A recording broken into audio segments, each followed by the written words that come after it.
Assalamualaikum warahmatullahi wabarakatuh. Perkenalkan, nama saya Khairunisa dengan NIM 0704201003 dari kelas Biologi 1, Program Studi Biologi Universitas Islam Negeri Sumatera Utara. Video ini dibuat untuk memenuhi tugas ujian akhir semester mata kuliah struktur hewan yang diampu oleh Ibu Sukria, MSc. Di video ini saya akan membahas mengenai struktur sel dan jaringan epitel. Yang pertama, kita akan membahas tentang struktur sel pada hewan. Sebelumnya, sudah tahu belum kalau sel hewan adalah nama umum untuk sel eukariotik yang menyusun jaringan hewan. Nah, berbeda dari sel eukariotik lainnya seperti sel tumbuhan karena mereka tidak memiliki dinding sel dan kloroplas serta biasanya mereka mempunyai vakuola yang lebih kecil bahkan tidak ada. Karena tidak memiliki dinding sel yang keras, sel pada hewan pun memiliki bentuk yang bervariasi. Berikut struktur sel hewan beserta dengan bagian-bagiannya. Yang pertama ada membran sel, kemudian mitokondria, kemudian organel yang ketiga adalah sitoplasma, lalu ada sentriol, kemudian lisosom, nukleus, nukleolus, membran inti, badan Golgi, kromatin, ribosom, lalu ada retikulum endoplasma, dan yang terakhir adalah vakuola. Sekarang kita akan membahas organel sel hewan beserta dengan fungsi-fungsinya. Yang pertama kita akan membahas tentang membran sel. Membran sel ini adalah bagian sel yang paling luar di mana membran sel ini membungkus sel yang tersusun atas lemak dan juga protein. Fungsi dari membran sel yaitu yang pertama untuk melindungi sel, kemudian sebagai penerima rangsangan dari luar, dan yang terakhir adalah mengatur keluar masuknya suatu zat. Yang kedua adalah retikulum endoplasma. Kalau retikulum endoplasma itu adalah bagian sel benang-benang yang ada di inti sel. Nah, retikulum endoplasma ini terbagi menjadi dua, yaitu retikulum endoplasma halus dan retikulum endoplasma kasar. Di mana retikulum endoplasma halus ini adalah bagian retikulum yang tidak melekat dengan ribosom. Sedangkan untuk retikulum endoplasma kasar adalah retikulum yang melekat pada ribosom.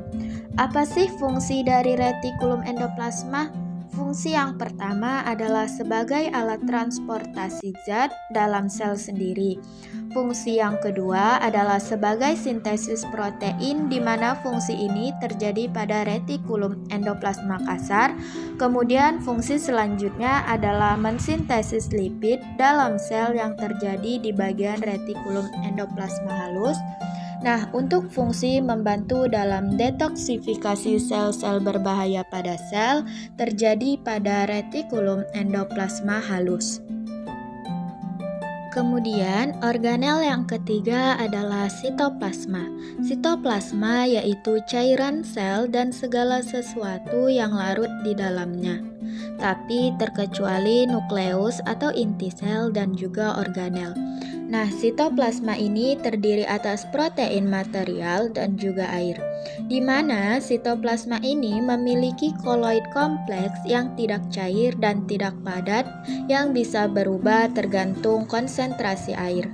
Bagaimana sih maksudnya tergantung dari konsentrasi air? Nah, jika konsentrasi airnya rendah, maka akan terjadi padat lembek atau yang pada umumnya disebut dengan gel.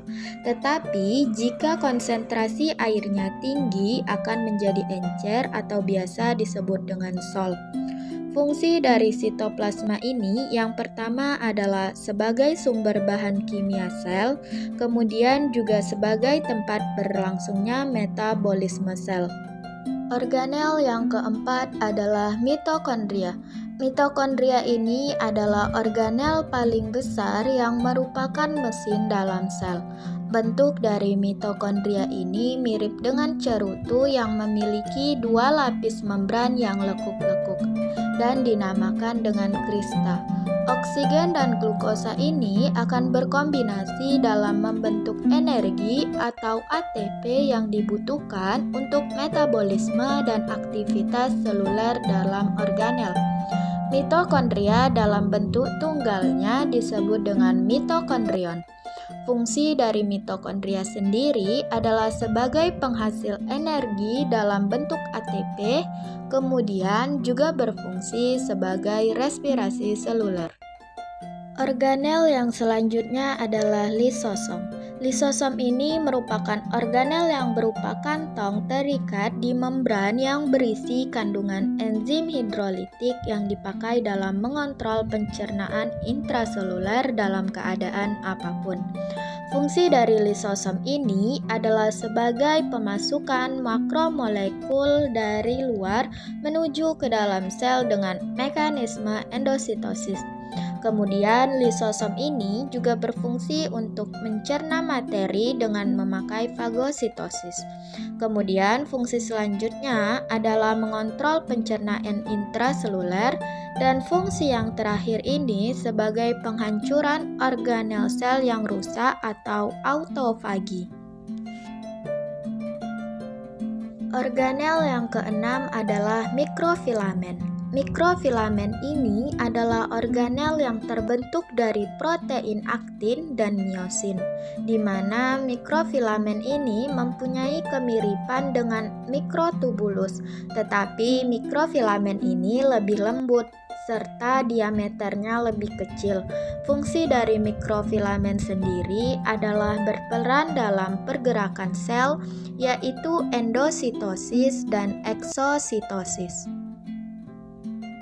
Kemudian ada organel sel peroksisom atau badan mikro, di mana peroksisom ini adalah kantong kecil yang berisi dengan enzim katalase yang sifatnya toksik menjadi air dan oksigen yang membahayakan sel. Peroksisom ini banyak ditemukan di sel hati maupun ginjal, yang mana fungsi peroksisom ini adalah untuk menguraikan peroksida atau H2O2 dari sisa-sisa metabolisme toksik. Kemudian, peroksisom ini berfungsi sebagai perubahan lemak menjadi karbohidrat. Organel selanjutnya adalah mikrotubulus. Mikrotubulus ini adalah organel sel di dalam sitoplasma yang ditemukan pada sel eukariot dan berbentuk silindris panjang dengan diameter dalam kurang lebih 12 nanometer dan diameter luarnya 25 nanometer. Mikrotubulus ini bersifat sangat kaku, di mana fungsi mikrotubulus yaitu untuk melindungi sel, kemudian berperan dalam pembentukan flagella, silia, dan sentriol, dan mikrotubulus ini juga berfungsi sebagai pemberi bentuk sel. Organel yang selanjutnya adalah ribosom. Ribosom adalah organel sel yang padat dan kecil dengan diameternya 20 nanometer yang terdiri atas 65% RNA ribosom dan 35% protein ribosom atau biasa disebut juga dengan ribonukleoprotein. Di dalam sel ribosom ini terikat pada retikulum endoplasma kasar atau membran inti sel, di mana fungsi ribosom sendiri adalah sebagai tempat berlangsungnya sintesis protein. Nah, selanjutnya kita akan membahas tentang organel sentriol, di mana sentriol adalah struktur berbentuk tabung yang bisa ditemukan pada sel eukariota. Nah, sentriol sendiri ini juga mengambil peran dalam pembelahan sel, di mana sepasang sentriol yang membentuk struktur gabungan yang disebut dengan sentrosom. Fungsi dari sentriol sendiri adalah sebagai tempat proses pembelahan sel dalam membentuk benang spindel. Kemudian sentriol ini juga berperan sebagai pembentuk silia dan flagella. Selanjutnya adalah badan Golgi. Badan Golgi ini biasa disebut juga dengan aparatus Golgi, di mana organel ini dikaitkan dengan fungsi ekskresi sel. Badan Golgi sendiri dapat ditemukan pada semua sel eukariotik dan terdapat pada fungsi ekskresi. Badan Golgi sendiri berfungsi untuk membentuk vesikula atau kantung untuk ekskresi, kemudian membentuk membran plasma, membentuk lisosom, dan juga berfungsi untuk memproses protein. Nah, yang ke-12 adalah nukleus. Organel nukleus ini adalah inti dari sel yang mengatur dan mengendalikan aktivitas sel, baik itu metabolisme maupun kepembelahan sel, di mana fungsi si nukleus ini sebagai tempat terjadinya replikasi, kemudian juga berfungsi untuk menjaga integritas gen-gen. Lalu, untuk mengontrol aktivitas sel dengan mengelola ekspresi gen, dan juga untuk mengendalikan proses metabolisme dalam sel, serta menyimpan informasi genetik. Yang ke-13 adalah nukleolus. Organel nukleolus ini adalah daerah yang terdapat di dalam inti sel atau nukleus yang bertanggung jawab pada pembentukan protein menggunakan RNA, di mana nukleolus ini berfungsi untuk bertanggung jawab dalam pembentukan protein. Yang ke-14 adalah nukleoplasma. Kalau nukleoplasma ini adalah cairan padat yang terdapat di dalam inti sel atau nukleus, di mana nukleoplasma ini mengandung serat kromatin. Fungsi dari nukleoplasma sendiri adalah untuk membentuk kromosom dan juga gen. Dan organel yang terakhir adalah membran inti.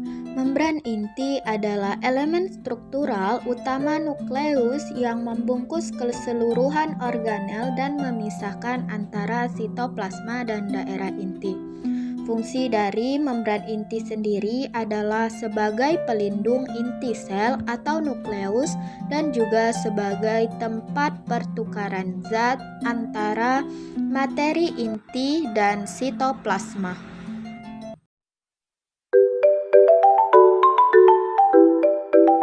Apa sih yang dimaksud dengan jaringan epitel itu?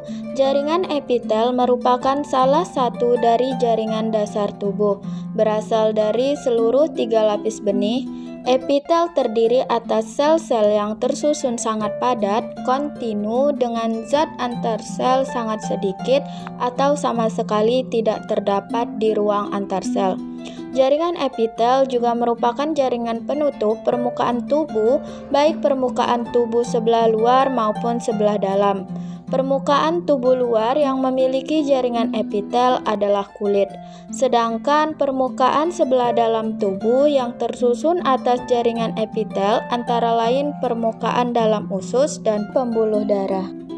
Adapun fungsi jaringan epitel adalah yang pertama, jaringan epitel di bagian luar tubuh dan permukaan luar tubuh berfungsi sebagai pelindung tubuh dari luka akibat gangguan mekanis, serangan mikroorganisme patogen, dan kehilangan cairan. Yang kedua, jaringan epitel yang terdapat di permukaan dalam organ tubuh berfungsi dalam proses absorpsi dan proteksi. Selanjutnya, yang ketiga, sebagian jaringan epitel berfungsi sebagai kelenjar. Berikut jaringan epitel berdasarkan bentuk dan jumlah lapisan sel. Berdasarkan bentuknya, jaringan epitel dibedakan menjadi bentuk pipih, kubus, dan silindris. Adapun berdasarkan jumlah lapisannya, jaringan epitel dibedakan menjadi epitel simpleks dan epitel kompleks. Nah, jenis-jenis jaringan epitel simpleks ini yang pertama yaitu jaringan epitel pipih selapis. Dengan ciri-ciri bentuk selnya pipih, sitoplasmanya jernih dan inti sel bulat berada di tengah. Fungsinya yaitu sebagai pelapis bagian dalam rongga dan saluran, tempat difusi zat, dan sebagai tempat infiltrasi zat. Letak epitel ini yaitu di kapsul Bowman, lapisan dalam pembuluh darah dan limfa, alveolus paru-paru, ruang jantung, selaput bagian dalam telinga, dan sel sekresi kecil pada sebagian besar kelenjar. Yang kedua, epitel kubus selapis dengan ciri-ciri bentuk sel seperti kubus, sitoplasmanya jernih atau berbutir-butir, inti sel bulat besar berada di tengah. Fungsinya adalah sebagai pelindung, sebagai tempat penyerapan zat, dan penghasil lendir atau mukus. Epitel ini letaknya di kelenjar air liur, retina mata, dinding ovarium, dan saluran dalam nefron ginjal. Yang ketiga yaitu epitel silindris selapis. Dengan ciri-ciri sel yang berbentuk seperti silindris, sitoplasmanya jernih atau berbutir-butir, inti sel bulat berada di dekat dasar, dan fungsi dari sel epitel ini sendiri adalah sebagai proteksi, sekresi, difusi, dan absorpsi zat. Dan letak dari epitel ini yaitu berada di dinding dalam lambung, di usus, kantong empedu, rahim, saluran pernapasan bagian atas, dan saluran pencernaan. Yang berikutnya, epitel silindris selapis bersilia. Dengan ciri-ciri yaitu sel berbentuk seperti silindris, memiliki silia, inti sel bulat berada di dekat dasar, dan sitoplasmanya jernih atau berbutir-butir. Dan fungsi dari epitel ini sendiri adalah sebagai penghasil mukus untuk menangkap benda asing yang masuk. Fungsi yang kedua yaitu getaran silia untuk menghalau benda asing. Dan letak dari epitel ini yaitu berada di dinding dalam rongga hidung, di trakea, bronkus, dan dinding dalam oviduk. Yang kelima adalah epitel silindris berlapis semu. Dengan ciri-ciri epitel ini adalah tersusun atas sel-sel epitelium silindris yang berdekatan antara satu dengan yang lainnya. Tidak dari semua selnya mencapai permukaan yang menyerupai epitelium berlapis. Sedangkan fungsi dari epitel ini sendiri yaitu sebagai proteksi, sekresi, dan sebagai gerakan gas. Letak dari epitel ini yaitu berada di rongga hidung dan trakea. Selanjutnya yang akan dibahas adalah jaringan epitel kompleks. Jaringan epitel kompleks ini tersusun atas beberapa lapisan sel. Lapisan sel terbawah yang selalu membelah diri untuk mengganti sel-sel permukaan yang rusak disebut sebagai sel germinativa. Yang termasuk epitel kompleks yaitu yang pertama epitel pipih berlapis dengan ciri-ciri disusun oleh lebih dari satu sel yang berbentuk pipih. Kemudian susunan selnya rapat, sitoplasmanya jernih, dan inti selnya bulat berada di tengah. Fungsi dari epitel ini sendiri yaitu sebagai proteksi dan sebagai penghasil mukus. Letak dari epitel ini yaitu berada di kulit, rongga mulut, esofagus, laring, vagina, anus, dan rongga hidung. Yang kedua adalah epitel kubus berlapis. Dengan ciri-cirinya yaitu disusun lebih dari satu lapis sel, kemudian sel lainnya berbentuk seperti kubus. Fungsi dari epitel ini sendiri yaitu sebagai proteksi dan juga penghasil mukus.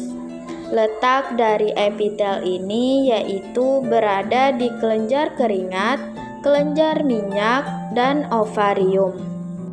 Yang ketiga adalah epitel silindris berlapis. Dengan ciri-ciri epitel ini yaitu disusun lebih dari satu lapis sel, kemudian sel berbentuk silindris, dan lapisan dari epitel ini selalu basah. Dengan fungsinya yaitu sebagai proteksi dan penghasil mukus. Letaknya yaitu berada di faring, uretra, lapisan konjungtiva, dinding dalam kelopak mata, dan di laring. Kemudian yang keempat adalah epitel transisional. Dengan ciri-ciri epitel ini adalah bentuknya tidak teratur yang tergantung aktivitas organnya. Sel-sel ada yang berbentuk pipih, kubus, dan juga silindris. Sedangkan fungsi dari epitel ini yaitu untuk menahan regangan dan tegangan.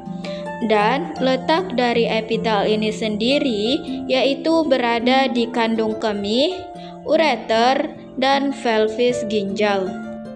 Selanjutnya kita akan membahas tentang jaringan epitel berdasarkan struktur dan fungsinya. Berdasarkan struktur dan fungsinya, jaringan epitel dibagi menjadi dua, yaitu jaringan epitel kelenjar dan jaringan epitel penutup. Yang pertama, epitel kelenjar. Epitel kelenjar ini terdapat pada kelenjar-kelenjar yang berfungsi dalam pembuatan, penyimpanan, dan sekresi zat kimia. Epitel kelenjar ini dibagi menjadi dua, yaitu kelenjar eksokrin dan kelenjar endokrin. Kelenjar eksokrin merupakan kelenjar yang memiliki saluran pengeluaran untuk menyalurkan hasil sekresi, berfungsi membantu dalam proses metabolisme dan komunikasi, menghasilkan sekret berupa enzim, keringat, dan feromon. Yang contohnya adalah kelenjar susu, kelenjar keringat, dan sebagainya. Selanjutnya adalah kelenjar endokrin. Kelenjar endokrin ini sendiri merupakan kelenjar yang tidak memiliki saluran pengeluaran zat yang dikeluarkan berupa hormon-hormon.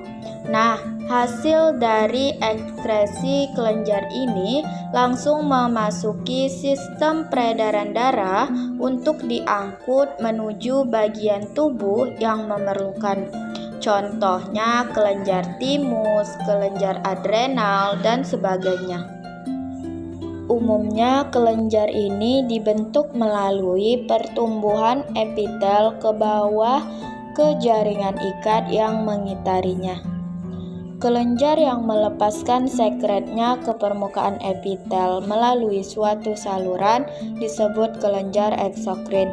Sedangkan kelenjar yang tidak dapat mempertahankan hubungan dengan permukaan luar dan yang sekretnya masuk dalam aliran darah disebut kelenjar endokrin. Kelenjar multiselular baik eksokrin maupun endokrin juga memiliki jaringan ikat dalam suatu simpai di sekelilingnya dan pada septa yang membagi kelenjar menjadi lobul-lobul. Lobul ini lalu terbagi kembali dan demikian. Jaringan ikat memisahkan dan memikat komponen kelenjar bersama-sama. Yang kedua yaitu epitel penutup. Epitel ini berfungsi untuk melapisi permukaan tubuh dan jaringan lainnya. Jaringan epitel ini terdapat di permukaan tubuh, permukaan organ, Melapisi rongga atau merupakan lapisan di sebelah dalam dari saluran yang ada pada tubuh.